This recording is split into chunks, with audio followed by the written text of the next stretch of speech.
Alright guys, तो finally यहाँ पे सोलो लेवलिंग का 8th एपिसोड आ चुका है तकरीबन एक हफ्ते के डिले के बाद, है ना। और मैंने ये एपिसोड ऑलरेडी अपने चैनल पे डाल दिया है, यानी कि टेलीग्राम चैनल पे। वहां पे जाके आप इसके सारे फाइट सीन्स को देख सकते हो। वैसे ज्यादा फाइट सीन्स नहीं है, लेकिन फिर भी जाके देख सकते हो। पूरा एपिसोड तुम्हारा इंतजाम कर दिया है मैंने। एनीवे, इतना वेट तो तुमने कर ही लिया है, तो अभी के लिए मैं ये वीडियो शुरू कर लेता हूँ और बाकी बातें हम वीडियो के एंड में भी कर लेंगे। अब जैसे कि आपको याद होगा, लास्ट एपिसोड में यहाँ पे जिन्वो को एलिक्सर ऑफ लाइफ के इंग्रेडिएंट्स मिले थे। अगर वो इन इंग्रेडिएंट्स को इकट्ठा करता है तो एलिक्सर ऑफ लाइफ बना सकता है, जिससे कि वो अपनी मॉम की डिजीज को ठीक कर सकता है। इतना पावरफुल है ये पोशन, ठीक है। अब ये सारे इंग्रेडिएंट्स उसको पता है, उसे उस कासल से मिलेंगे, लेकिन वो इतना ज्यादा ताकतवर नहीं है अभी कि वो उस कासल से निपट पाए, है कि नहीं। तो इसलिए उसको और भी ज्यादा ताकतवर बनना पड़ेगा और लेवल अप करना होगा। इसी वजह से वो यहाँ पे जिन्हो से मिलता है, और आपको याद होगा जिन्हो ने उसे एक ऑफर दिया था। उस ऑफर को जिन्हो एक्सेप्ट कर लेता है, यानी कि वो ऑफर जिसमें ये लोग 19 सी रैंक की रेड्स में जाएंगे। क्योंकि आप जानते हैं, आपको याद होगा कि जिन्हो के डैड को यहाँ पे एक गिल्ड बनाना है और उसकी रिक्वायरमेंट्स है एटलीस्ट 20 सी रैंक के रेड्स की, जिसमें से एक जिन्हो ऑलरेडी कर चुका है, ठीक है। लेकिन यहाँ पे जिन्हो की एक कंडीशन होती है कि ये दोनों के दोनों सिर्फ अकेले जाएंगे वहां पे। तो यहाँ पे जिन्हो थोड़ा चिंतित हो जाता है। वो यही सोचता है कि भाई हम सी रैंक के डंजन में जाएंगे तो वहां पे जाके हम उसके बॉस को कैसे हराएंगे अकेले, है कि नहीं। मजाक कर रहे हो क्या। और वैसे भी सी रैंक के गेट्स के अंदर जाने के लिए मिनिमम 8 मेंबर्स होने चाहिए। तो उसके लिए यहाँ पे फिर जिन्हो यही कहता है, ठीक है फिर हम डोंगसुक ने जैसा किया था वैसे ही करेंगे, बाकी मेंबर्स को हम हायर कर लेंगे। ओके, तो जिन्हो कहता है ये रिस्की नहीं होगा। तो जिन्हो कहता है कि ऑब्वियसली होगा, लेकिन एक ऐसी स्ट्राइक टीम जहाँ पे किसी को भी कोई चोट ना लगे, भाई ये तो इम्पॉसिबल है कि नहीं। और ये चीज तुम्हारे डैड को भी अच्छी नहीं लगेगी। तो जिन्हो तैयार हो जाता है और वो कहता है ठीक है फिर एक्स्ट्रा मेंबर्स और गेट्स का इंतजाम मैं करता हूँ। ओके, वो मेरे ऊपर छोड़ दो तुम। दूसरी ओर हमें चा हेई का सीन दिखाया जाता है, जो कि अपनी ट्रेनिंग कर रही होती है। वो ट्रेनिंग खत्म करने के बाद जब यहाँ पे बैठती है, काफी कमाल की लग रही होती है। बट एनीवे, यहाँ पे एक स्काउट आता है जो कि यूजिन कंस्ट्रक्शन से होता है, यानी कि जिन्हों की डैड की कंपनी से होता है। अब जैसे कि आपको याद होगा, ये लोग यहाँ पे एस रैंक के हंटर्स को अप्रोच करने वाले हैं अपने गिल्ड का मास्टर बनने के लिए। और इसी वजह से हमें दूसरी ओर जिन्हो और उसके डैड का सीन दिखाया जाता है। उसके डैड यहाँ पे हमें बताते हैं कि यार 10 साल पहले गेट्स इस दुनिया में आए थे और तब से ये दुनिया भयानक तरीके से बदल चुकी है, ठीक है। फिर चाहे हम बात करें इंफ्रास्ट्रक्चर की, इकोनॉमी की, पॉलिटिक्स, मीडिया, हर चीज बदल चुकी है उसके बाद से। और एक तरीके से ये जो टेक्नोलॉजी है ये अब रोजमर्रा की जिंदगी में काफी ज्यादा इंपॉर्टेंट हो चुकी है। जो रिसोर्सेज हमें डंजन से मिलती है वो सिर्फ हंटर्स ही लेके आ पाते हैं, और उन हंटर्स का ध्यान हंटर्स एसोसिएशन रखती है, जो कि एक पब्लिक इंस्टीट्यूशन है, ठीक है। तो हंटर एसोसिएशन अपने पास हंटर्स को बुलाती है और उसके बाद उनके रैंक डिसाइड करती है उनके एनर्जी को देखते हुए, ठीक है। इसके अलावा वो गेट्स का भी ध्यान रखते हैं, और बाई चांस अगर कोई गेट ब्रेक हो जाता है तो उसका भी ध्यान रखते हैं। तो ये ऑर्गेनाइजेशन सच में काफी ज्यादा बड़ी है। इसी वजह से जो बिजनेसेस होते हैं वो अपने अंडर हंटर्स को हायर करते हैं एक गिल्ड में, है ना। और उसके बाद उनको काफी अच्छा खासा रिसोर्स मिलता है, वो काफी अमीर हो जाते हैं, क्योंकि यार इनकी वैल्यू बहुत ज्यादा है। तो इस दुनिया के जो 5 सबसे बड़े हंटर गिल्ड्स है वो है the Hunter guild, the white tiger guild, the reaper guild, the fame guild और द नाइट्स गिल्ड।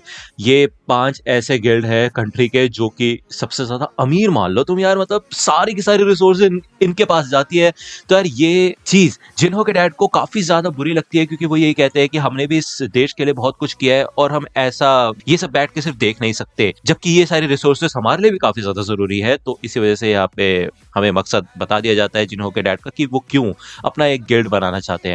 वो नहीं चाहते कि सिर्फ ऐसे 5 बड़ी बड़ी कंपनीज के पास ही सारा प्रॉफिट रहे और बाकी सबको कुछ ना मिले, है कि नहीं। दूसरी बार हमें जिन्हो का सीन दिखाया जाता है। वो जब यहाँ पे अपनी रनिंग कंप्लीट करता है तो वो नोटिस करता है कि पहले तो एक बार जब वो एक्स्ट्रा भागा था तो वो भी काउंट हुआ था, लेकिन अब वो काउंट नहीं हो रहा है, ठीक है। वहां पे उसका लिमिट हो चुकी है। अब इसका मतलब ये है कि जो उसको कर्स रैंडम बॉक्स का ऑप्शन मिला था वो भी अब वो अवेल नहीं कर सकता है। ओके, वो बात अलग है कि अगर वो रेगुलर लूट बॉक्स को ओपन करे तो शायद उसको एक की मिल जाए इंस्टेंस डंजन जैसी, जहाँ पे जाके वो लेवल अप कर सके, लेकिन उसके बदले सिर्फ उसको एक बिंगो ही मिलता है खेलने के लिए। तो ये सीन है। यहाँ से जब वो जा रहा होता है तो उसे समझ आ जाता है यार अपने स्टैट्स को देख के कि अभी उसको और भी ज्यादा ताकतवर होना है, उसे किसी ना किसी तरह और लड़ाई करनी होगी ताकतवर बनने के लिए। लेकिन उसे वेट करना होगा जिन्हो के लिए कि वो सी रैंक के डंजन्स लेके आए उसके लिए। ओके, तभी उसको याद आता है पेनल्टी जोन के बारे में। वो ये सोचता है कि अगर वो उस सेंटीपीड से लड़ेगा तो शायद वो लेवल अप कर सके, लेकिन यार क्योंकि वो एक पेनल्टी जोन है, भले यहाँ पे यार जिन्हो भागना वागना सीख चुका चुका है, लेकिन उसको हराना तो यार थोड़ा मुश्किल हो सकता है, काफी खतरनाक था यार, वो जान निकाल दी थी उसने, और वैसे भी शायद उसको उसके एक्सपीरियंस पॉइंट्स नहीं मिलेंगे। तो इससे पहले कि वो कुछ सोच पाए तभी उसको एक मैसेज रिसीव होता है हंटर एसोसिएशन की तरफ से, और यहाँ पे उसको एक रिक्वेस्ट आई होती है डी रैंक के गेट में पार्टिसिपेट करने की। तो पहले तो वो सोचता है कि यार दूसरे लोगों के साथ उसे काम करना पड़ेगा, तो वो अकेले जब तक नहीं लड़ेगा तब तक वो लेवल अप तो कर नहीं सकता, लेकिन चलो ठीक है, कुछ ना होने से बेटर तो कुछ है कि नहीं। दूसरी ओर हमें मिस्टर सॉन्ग का सीन दिखाया जाता है, जो कि भाई यहाँ पे एक मास्टर होता है, ऑब्वियसली एक डिसाइपल भी होता है यहाँ पे, जो कि उनसे प्रैक्टिस करने के बारे में कहता है, और वो यही कहता है कि काश मैं आपसे आपकी फुल फॉर्म में लड़ पाता अब, क्योंकि आपको याद होगा मिस्टर सॉन्ग का एक हाथ कट चुका है ऑलरेडी। यहाँ पे हमें दिखाया जाता है कि मिस्टर सॉन्ग को भी इन्विटेशन आता है डी रैंक के गेट में पार्टिसिपेट करने का। तो ये डिसाइबल पूछता है कि आप रिटायरमेंट के बारे में नहीं सोच रहे? तो मिस्टर सॉन्ग को तभी यहाँ पे उस खतरनाक वाले डंजन की याद आ जाती है, और वो यही सोचते हैं कि यार इस पॉइंट पे ये बात तो सही है कि एक बूढ़ा आदमी जिसका एक हाथ नहीं है वो किसी काम का नहीं होगा, लेकिन यहाँ पे मिस्टर सॉन्ग अपना 100% देना चाहते हैं लोगों की मदद करने के लिए, इसलिए वो अभी तक रिटायर नहीं हुए हैं। तो यार ये तो है बात, ठीक है।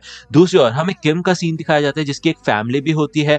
अब उसको भी यहाँ पे इन्विटेशन आया होता है उसी डी रैंक के गेट में पार्टिसिपेट करने का। यहाँ पे उसकी एक छोटी बेटी भी होती है और एक शायद बेटा भी होता है, उसका हमें अभी सीन नहीं दिखाया गया, लेकिन उसकी वाइफ कहती है कि मेरे ख्याल से तुम्हें कोई और जॉब ढूंढनी चाहिए, ये हंटर गिरी का काम काफी ज्यादा रिस्की है और ये खतरनाक भी है, तुम पिछले डंजन से बाल बाल बचे थे तो मर भी सकते थे, है कि नहीं? वही खतरनाक वाला डंजन जिसमें वो गॉड ऑफ स्टैचू था। तो किम यही कहता है कि अभी हमारे 2 बच्चे हैं जो कि स्कूल में है, अब उसके लिए खर्चा तो चाहिए होगा और हमें पैसों की भी जरूरत है, और वैसे भी चिंता करने वाली कोई बात नहीं है, क्योंकि हंटर एसोसिएशन लो रैंक के हंटर्स को खतरनाक डंजन्स में नहीं बेचती। वो उस बार जो हुआ था वो तो एक एक्सेप्शन था, वो गलती से हो गया। दूसरी ओर हमें इस हंटर गिल्ड का सीन दिखाया जाता है। इधर बेक चोई के पास आता है और वो कहता है कि तुमने बेफालतू में मेरे को उस इंटरव्यू में फंसा दिया, क्या चाहते क्या हो तुम? वो इंटरव्यू तो तुम्हें देना चाहिए था, तुम्हारे लिए था वो। तो चोई बताता है कि यार देखो, वो जो इंटरव्यू था वो टैलेंटेड हंटर के लिए था, जिनका कैरेक्टर भी काफी कमाल का है और इस जॉब के लिए काफी ठीक रहेंगे वो लोग, ठीक है। तो यार बेक कहता है अच्छा तो तुम समझ गए कि तुम बेकार हो, तो अब ये मत बोलना कि तुमने मुझे इसलिए यहाँ पे बुलाया जिससे कि मैं तुम्हारे ऊपर गुस्सा कर सकूं, तो बताओ बात क्या है। तो चोय बताता है कि वो देखो, यहाँ पे एक रिपोर्ट होती है यूजिन कंस्ट्रक्शन की। चोय बताता है कि ये लोग अपना खुद का गिल्ड शुरू करने वाले हैं। तो बेक कहता है हाँ ये बात मेरे को पता थी, वो लोग मेरे गिल्ड पे भी टारगेट करने की कोशिश कर रहे हैं। तो चोय कहता है ओह ये बात तुम्हें पहले से पता है, इसका मतलब ये है कि शायद मैंने तुम्हारा समय बर्बाद कर दिया। तो बेक कहता है कि देखो ये बात मेरे को पता है कि तुम्हें पता थी ये बात कि ये मेरे को पता है। मतलब चोय ऑलरेडी जानता था कि बेक को इस चीज की नॉलेज है, लेकिन फिर भी वो उसके बारे में उसे बता रहा है। तो बेक समझ जाता है कि ये वो रीजन नहीं है जिस वजह से उसने यहाँ पे उसे बुलाया है। दूसरी ओर हमें जूही का सीन दिखाया जाता है। यहाँ पे कॉल पे उसकी मॉम होती है और वो बताती है कि यार देखो, तुम तो हमेशा से एक डरपोक बिल्ली बन के रही हो और तुम तो लोगों के रास्ते में आती होगी, तो यार तुम घर आ जाओ, घर पे आके बिजनेस संभालो। वहां पे क्या कर रही हो तुम? हंटर बनना तुम्हारे बस की बात नहीं है। तुम जबकि एक बी रैंक के हंटर हो और तुम्हारे जो कॉम्पिटिटर्स है, यानी कि जो और बाकी बी रैंक के हंटर्स है, वो तुमसे कई ज्यादा ताकतवर है और तुम्हारे पिता को भी चिंता है। लेकिन ये सुन के यहाँ पे भाई जूही को काफी गुस्सा आता है और वो ये कहती है मेरी डिसीजंस में खुद ले सकती हो, तुम मेरी लाइफ को कंट्रोल करने की कोशिश मत करो। यहाँ पे वो अपना फोन काट देती है और वो अपने आप से पूछती है कि वो सच में लोगों के रास्ते में आती है, लोगों के बीच में आती है वो? यार ये तो गलत बात है कि नहीं? एनीवे, जब वो यहाँ पे जिन्हों को याद करती है तो उसे मोटिवेशन मिलती है और वो कहती है कि उसको और ट्राई करना है और भी ज्यादा ताकतवर बनना है। तभी यहाँ पे उसको भी सेम इन्विटेशन आता है उस डी रैंक के गेट में ज्वाइन करने का।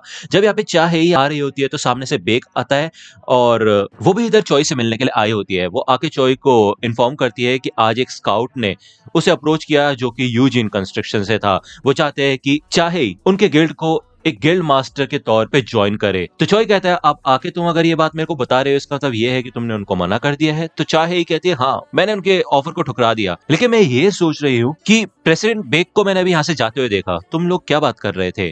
तो दूसरी ओर हमें बेक का सीन दिखाया जाता है और अब हमें बताया जाएगा कि चोई ने उसको अपने पास क्यों बुलाया था। चोई ने यहाँ पे बेक से पूछा था कि क्या तुम्हें याद है जेजू आइलैंड? तो आपको याद भी होगा फर्स्ट एपिसोड में हमें जेजू आइलैंड का सीन दिखाया था, जहां पे एस रैंक के हंटर्स की भी वाट लग गई थी। वो एक फेल्ड रेड थी और उसके बाद से उस आइलैंड को सील कर दिया गया है। तब से बस छोर से ही उसके ऊपर नजर रखी जाती है, लेकिन उस आइलैंड पे कोई नहीं गया और पब्लिक को साल में एक बार उसको अपडेट दिया जाता है, जिस वजह से लोग उसके बारे में धीरे धीरे भूलना शुरू कर चुके हैं। लेकिन ये बात हमें नहीं भूलनी चाहिए कि वो कितना ज्यादा खतरनाक है। तो यहाँ पे चोई यही कहता है कि फिर चाहे कुछ भी हो जाए, ये कितने भी आर्म गेट्स आ जाए यहाँ पे, लेकिन वो ही सबसे खतरनाक गेट है और आगे चल के मैं उस आइलैंड को तबाह करना चाहता हूँ। इसी वजह से मैं ऐसे साथी चाहता हूँ, ऐसे लोग चाहता हूँ जो कि मेरे साथ दे ताकत में, दोस्ती में, और लोगों का भी साथ हमें मिलना चाहिए, ठीक है ना। और वैसे भी बेक, तुम भी तो कुछ छोड़ के आए हो ना उस आइलैंड पे। तो यहाँ पे बेक याद करता है अपने साथी को जिसको मार दिया गया था वहां पे, ओके।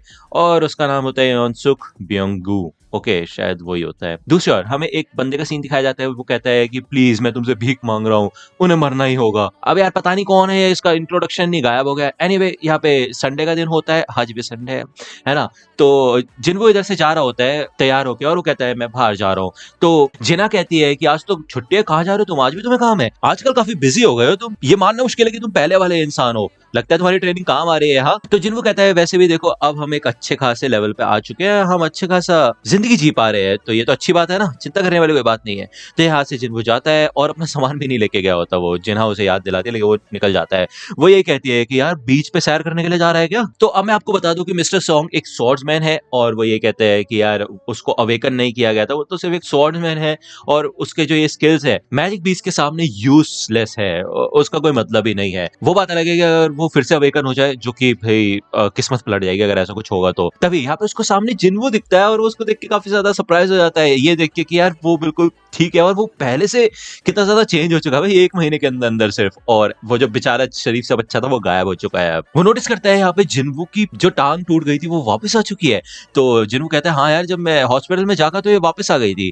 तो मिस्टर सॉन्ग कहते हैं कि ऐसा लगता है कि काफी हाई रैंक का हीलर होगा कोई जिसने तुम्हें बचाया होगा, चलो अच्छी बात है, तुम्हें देख के अच्छा लगा। तो ये दोनों ही फिगर आउट कर लेते हैं कि इन दोनों को ही डी रैंक के गेट में इनवाइट किया गया था। ये दोनों के दोनों इस गेट के पास आ जाते हैं, और यहाँ पे किम, जूही और कैंग भी होते हैं, और ये दोनों के दोनों ही यहाँ पे नजर नहीं मिला पाते जिन्वू से। अब आपको याद होगा ये सब के सब लोग भाई जिन्वू को मरने के लिए छोड़ गए थे, इवन मिस्टर सॉन्ग भी जूही को लेके चले गए थे, और एंड में जिन्वू अकेला बचा था, जो कि सबसे लोएस्ट रैंक का और सबसे कमजोर हंटर माना जाता था।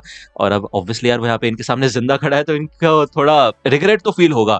वो 5 सर्वाइवर्स जो कि उस गॉड ऑफ स्टैचू वाले डंजन से जिंदा बचे थे, वो फिर से रीयूनाइट यहाँ पे हो चुके होते हैं। ओके, जूही यहाँ पे काफी ज्यादा खुश होती है जिन्वू को देख के, और ये कहती है कि यार देखो मेरे को तो यकीन ही नहीं हो रहा कि ये तुम ही हो, ऐसा लगता है कि तुम तो बहुत अलग इंसान बन चुके हो अब, और पहले से लंबे भी हो चुके हो काफी, तुम्हारा पैर भी ठीक हो चुका है, जब मैं तुमसे हॉस्पिटल में मिलने आई थी तब से तो तुम ठीक हो। तो जिन्वू कहते हैं क्या तुम मुझसे मिलने आई थी। तभी पीछे से एक वैन आके रुकती है, और इनमें से भाई 3 ठरकी क्रिमिनल्स बाहर निकलते हैं, और भाई हमें बताया जाता है कि ये लोग भी इस रेड में हिस्सा लेने वाले हैं क्योंकि इनके पास हंटर्स की कमी है। ओके, अगर ये लोग इस रेड में हमारा साथ देंगे तो जो इनको सजा मिली है वो थोड़ी कम हो जाएगी। ओके, तो यार इनको तो बिल्कुल भी पसंद नहीं आता कि इन्हें क्रिमिनल्स के साथ काम करना पड़ेगा, लेकिन यहाँ पे हंटर एसोसिएशन का एक ओवरसीयर होता है कैंग टाइशिक, जो कि इनके ऊपर ध्यान रखेगा। वो एक बी रैंक का हंटर है, और वो आसानी से इन सी रैंक के क्रिमिनल्स को निपटा सकता है। ओके, तो यहाँ पे ये सब देख के जिन्वू जूही को बोलता है कि शायद तुम्हें ड्रॉप आउट कर देना चाहिए, ये सही नहीं रहेगा। तो जूही पूछती है और तुम्हारा क्या। तो जिन्वू कहता है मैं तो जाऊंगा। तो यहाँ पे जूही भी जाने के लिए तैयार हो जाती है, क्योंकि ऑब्वियसली यार उसको भी ताकतवर बनना है। तो यहाँ पे ये लोग आजाद हो चुके होते हैं, यानी कि ये क्रिमिनल्स, और ये काफी खुश होते हैं, ठीक है ना। टाइशिक यहाँ पे आके अपना इंट्रोडक्शन देता है कि वो एक इंस्पेक्टर है सर्वेलेंस टीम का, और वो इनके ऊपर ध्यान रखेगा, ये कुछ भी हरकत नहीं करेंगे। वो पूछता है कि यहाँ पे कोई लीड करने वाला है, कौन लीड करेगा। तो सॉन्ग पूछता है कि क्या मैं लीड कर सकता हूँ जिन्वू। तो जिन्वू कहता है हाँ मुझे कोई प्रॉब्लम नहीं है। तो सॉन्ग यहाँ पे भाई झुकता है नीचे, और वो कहते हैं मुझे ये चांस देने के लिए शुक्रिया। उस दिन 7 लोग मेरी वजह से मारे गए थे, मैं फेल हुआ उस दिन, और इस चीज को नजरअंदाज नहीं कर सकते, लेकिन ये बात है कि हम 6 के 6 लोग सिर्फ तुम्हारी वजह से जिंदा बच पाए, उसके लिए मैं तुम्हें शुक्रिया अदा करना चाहता हूँ, और मैं आभारी हूँ तुम्हारा। फिर वो यहाँ पे किम से पूछते हैं कि तुम्हें तो कोई प्रॉब्लम नहीं है ना कि मैं लीड करूँ। तो किम कहता है नहीं मेरे को कोई प्रॉब्लम नहीं है। तो यहाँ पे ये लोग इस गेट के अंदर जाने के लिए तैयार हो जाते हैं और एंट्री लेते हैं गेट के अंदर। यार अब मैं तुम्हें एक इंटरेस्टिंग चीज बताता हूँ, अगले एपिसोड का नाम पता है क्या है? You have been hiding your skills. अब देखो यार एक ना कमाल की चीज होने वाली है। लास्ट टाइम जब इन लोगों ने जिन्वू को देखा था तब वो एक डरपोक बिल्ला था, उसके बस की कुछ नहीं था, वो रोतड़ो बच्चा था, लेकिन फिर भी एंड तक उसने अपना दिमाग चलाया और वो एक काफी अच्छा खासा ऑब्जर्वर साबित हुआ था। उसने इन लोगों की जान बचाई थी। और अब यार इस टाइटल को देख के हमें ऐसा लगता है कि नेक्स्ट एपिसोड में शायद जिन्वू की जो ताकतें हैं वो इन लोगों को पता चलेगी, और ये सब के सब लोग अमेज होने वाले हैं, शॉक होने वाले हैं। इसी वजह से यार इंतजार नहीं हो रहा नेक्स्ट एपिसोड का मेरे को, जो कि आएगा नेक्स्ट वीक सैटरडे की रात को, संडे को आपको अवेलेबल हो जाएगा। एनीवे, आपको जो एपिसोड देखना है तो आप मेरा टेलीग्राम चैनल ज्वाइन कर सकते हो, वहां पे सबसे पहले मैं एपिसोड अपलोड करता हूँ, ठीक है? तो सबसे पहले आप वहां पे देख भी सकते हो, डोंट वरी। ओके, तो यार ये वीडियो यहीं तक थी। आपको अगर ये वीडियो पसंद आई तो लाइक करना, सब्सक्राइब कर लो अगर चैनल पे नए हो तो। मिलता हूं आपसे अगली वीडियो में, तब तक के लिए गुड बाय।